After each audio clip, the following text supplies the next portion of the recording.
kids, my name is Lizzie and today we are reading The Spooky Express New York, a Halloween thrill ride. I did this book earlier, but I thought I'd do it this way so you could see the pictures a little bit better. So let's get into it. I'm from New York, so I wanted to give you a book just about us. There is another one I did as well. I will show you. It is right. A Halloween Scare in New York. So make sure you check that one out if you like this one. A Spooky Express New York, a Halloween thrill ride. Here we go.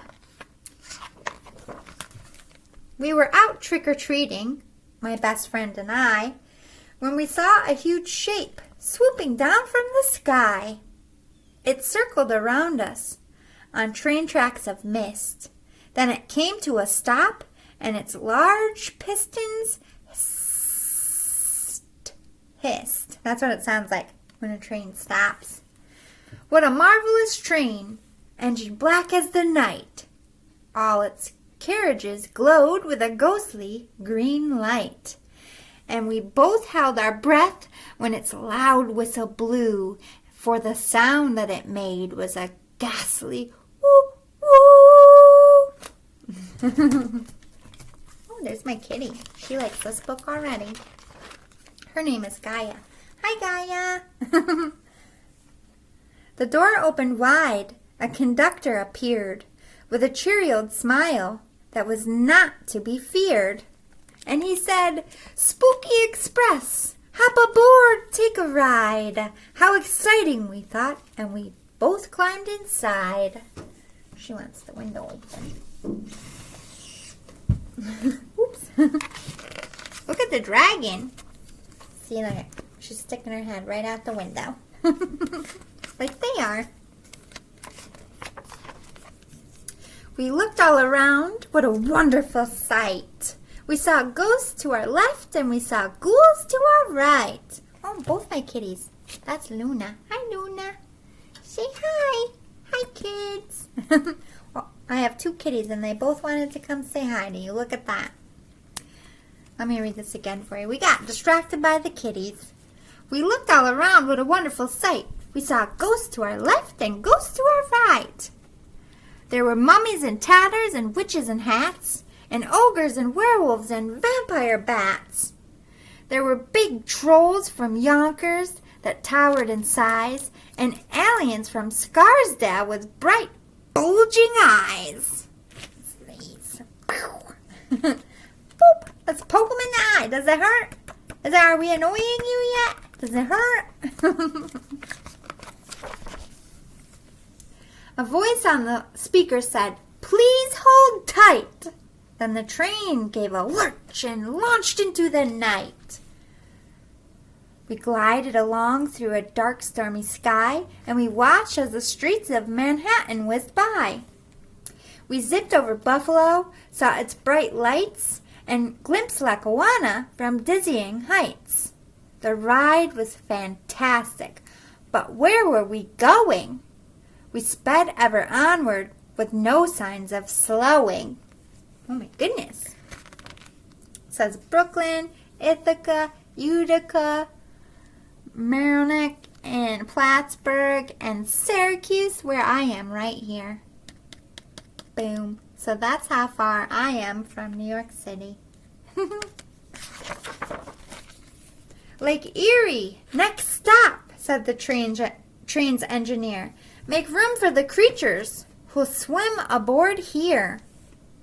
And just as he said it, he slammed on the brake and he fell through the air, splashing into the lake.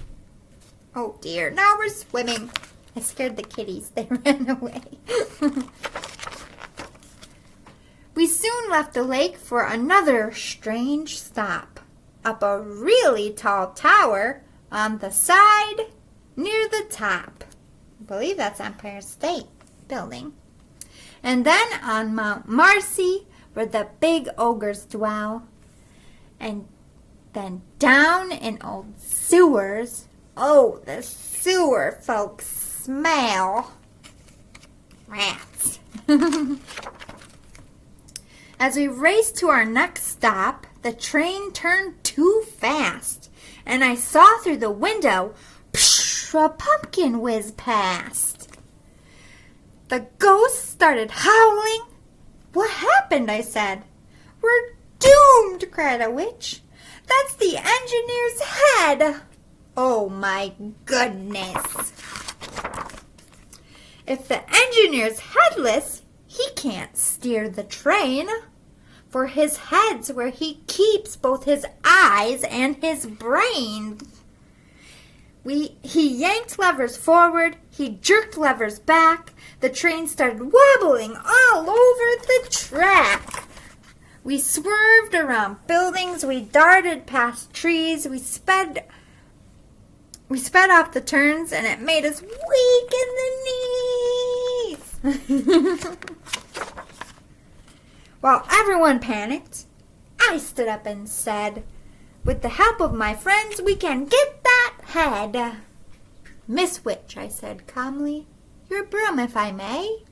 Miss Spider, Miss Dragon, let's go save the day. Woo, I feel confident. He knows what he's doing. The engineer's head was in Riverside Park. That's a TV show. Miss Dragon, I said, will you light up the dark? It's there, said my friend. It's directly below, but it's down in the mud, and it's stuck there. Oh, no. Oh, no. How are we going to get the pumpkin, guys? We need that head to drive the train. I turned to Miss Spider. Please spin us some thread. I've got an idea. We will lasso that head. That's good thinking.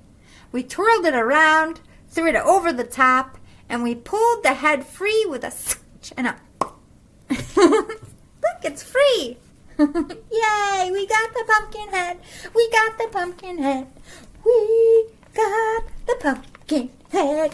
Victory is ours, kids. Then back we all flew through the wind and the rain, with the pumpkin containing the engineer's brain. With his head on our hands, we jumped back on the train, and we stuck his head onto his shoulders again. There it is. Boom! His brains are back. Now he can steer. We pulled a few levers.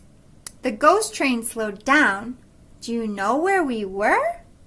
We were back in our town. How did he know where to steer? He was steering without his head. He must have did it so many times. The ghost started howling, this time with delight. And the gnomes hugged an alien a little too tight. The wizard shot sparks.